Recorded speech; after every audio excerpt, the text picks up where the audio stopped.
So birthdays are always a recollection of time passing. For me, this upcoming year is a good recollection because in about 9 months' time, it'll have been half my life since I came to Abhayagiri to stay.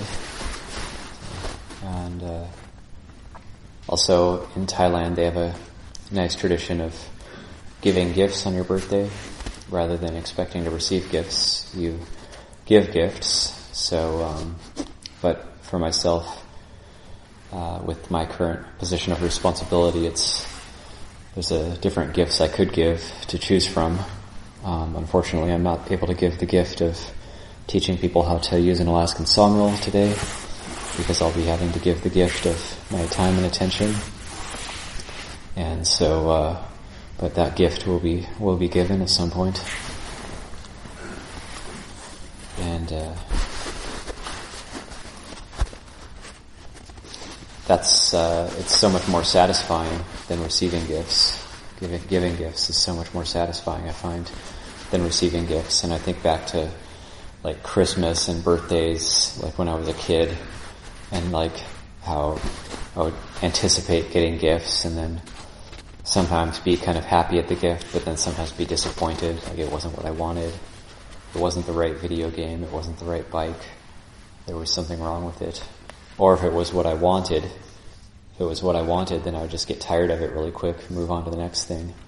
This is the nature of craving. But then when we give a gift, it's just so much more satisfying. And certainly time is passing, aging happens. In the Tibetan tradition they say you it's not necessarily right to celebrate a birthday, you should actually mourn on somebody's birthday, 1 year closer to death. But we don't have to do that, actually. We can have a monastic style celebration, very toned down. Just have some people visiting. But it is a good recollection of aging, and I can see for myself, like, just there's a few gray hairs, and the voice is raspier than it used to be. So my chanting voice used to be actually more smooth and melodious than it is now. Now it's a bit raspier. So that's just a natural result of aging. And energy hasn't really waned very much yet, but maybe that'll happen at some point. But yeah, as time goes on, then we just look at the aging process.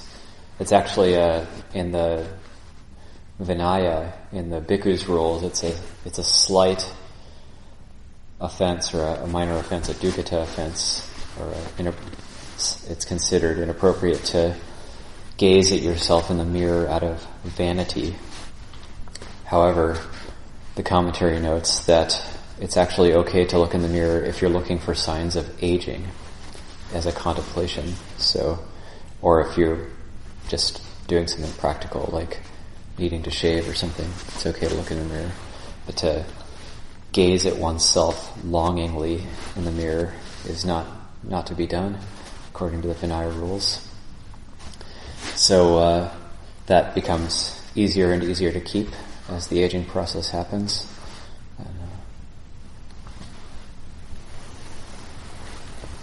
So yeah, and it's my mother's birthday tomorrow also. So my parents continuing to age as well, or Lumpur Liam, he's going to be 80 on November 6th. And this is his 60th Vasa, Lumpur Liam. So it just it only goes in one direction. And we just keep looking after things, we keep doing what we're doing.